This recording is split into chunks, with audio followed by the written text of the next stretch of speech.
Can we all just take a moment and reminisce about when season 2 dropped?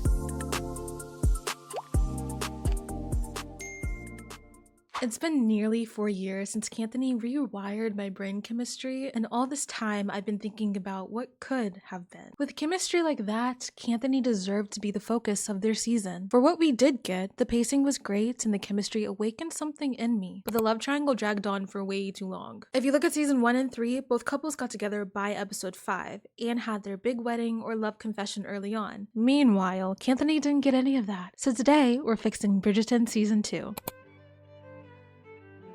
Let's zoom into the exact moment I think would have been perfect for Kanthony to get together. Episode 5, the Sheffield dinner. When Anthony starts cussing out the Sheffields in his best Regency way, he should have lost himself for a moment and thrown in a few extra compliments towards Kate, that she's determined, thoughtful, beautiful, and that he admires how fiercely protective she is of her siblings, just as he is. Literally anything that would have prompted Edwina to take notice and become suspicious. We would still get the delicious, "I'm leaving for India, and it is not far enough" tension-filled scene. I daydream about that scene monthly, so of course it stays. And even though I'm switching things up, the Canopy scene at Bridgerton House stays too. I don't know how, but we're definitely not erasing it. To officially end the love triangle, Edwina should have caught them. The private repercussions of that would have been so much juicier than dragging it out at the wedding where both Kate and Edwina ended up publicly embarrassed. People always shame Kate or chastise Edwina for being oblivious when Anthony, I will not marry for love Bridgerton, is literally right there. With this change, we still get the angst and guilt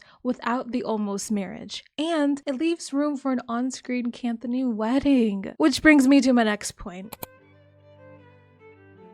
Edwina deserved the same agency, intellect, and self-awareness she had in the books. I am all for changing characterizations and problematic moments. Lord knows the men needed it, but Edwina was perfect. She knew she wanted a love match with someone well-read, kind-hearted, and attentive. Plus, she had to have felt the pressure of coming to a new country, being thrust into society, being named the diamond of the season, and being courted by a Viscount. I would have loved to see that internal struggle and Edwina wrestling with the idea of accepting the loveless marriage, because in a reputation-built society that also values wealth, Anthony was the best choice. And yes, Kate picked up the pieces after their father died, but wouldn't it have been interesting if Edwina had subconsciously noticed small shifts in their lifestyle, prompting their move to England? So a small part of her accepting Anthony's proposal with her family in mind would have made sense. And using the Sheffield's dinner as a moment of clarity would have brought those feelings to a head. I feel like they changed Edwina's characterization because of the Lady Whistledown reveal, Eloise's storyline, and their rivalry with Queen Charlotte. But Queen Charlotte ultimately wants her diamonds to find love, so her involvement shouldn't have been so heavy-handed. Instead of planning a wedding, she could have planned an engagement party. The stakes would have been lower with less humiliation when it fell apart. Edwina still would have been hurt by Kate hiding her feelings, but she also would have been relieved. Edwina did not want that man, and I hate how they made it seem like Anthony was playing her because she was so naive. This also could have been a touching moment of honesty and connection when she and Kate finally reconciled. By cutting the triangle short, we could have seen Edwina get engaged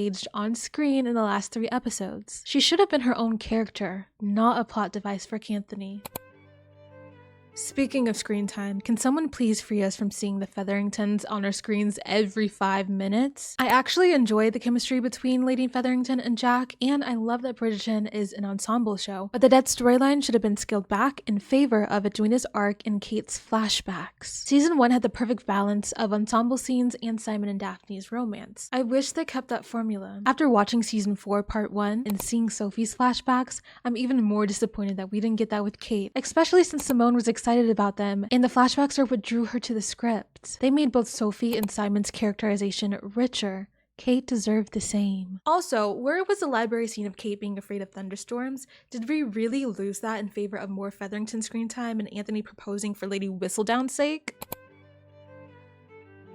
Speaking of Penn, we should have gotten more pollen buildup in season 2. Since we already established in my season 1 Fix-It video that Pollen should be allowed to be friends without caveats, Colin should have admitted Penelope's letters kept him company and helped him grow. The writers shouldn't shy away from their friendship just because Penelope's crush is unrequited for most of the show. I'll say it again, the Lady Whistledown reveal and storyline stole so much screen time from the Bridgerton romances. If they kept the mystery alive, Penn and Eloise wouldn't have fallen out, Colin would have accompanied them instead of going to see Marina, we'd get a new Bridgerton tense sibling dynamic, trio moments between the three, and we would have gotten more pollen. Then Colin saying he'd never court Penelope would have hit so much harder because they spent the whole season together being friends and trying to solve a mystery. Most storylines in the show only seem to serve Lady Whistledown, and I don't know if they're the strongest because of it.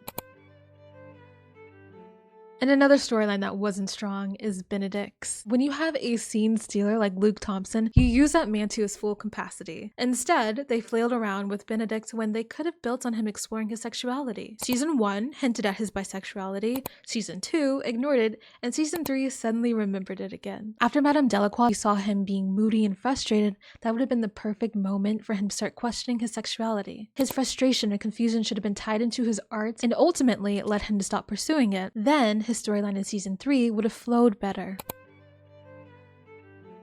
You know, I can't leave without talking about production real quick. Why don't we have a Kanthony only poster or a cast ensemble poster? We only have fan edits because they somehow overlooked both of these things. I honestly need to know what production has against this season, but I don't think we ever will. And we'll never know why they didn't recast Simon. As I said in my previous video, I will always champion and respect Reggae's decision not to sign on for another season. But why bring Daphne back without the Duke by her side? Daphne was supposed to lead society as the Duchess. Her Season 2 storyline fell flat because they didn't want to acknowledge the backlash from the SA scene in Season 1. They recast Francesca without a problem, so Simon should have been recast as well. We lost out on so many important interactions between Simon and Anthony because of Simon's absence. Could you imagine Simon teasing Anthony about Kate? Plus, I think their decision not to perpetuates and facilitates the harassment Reggae still receives today.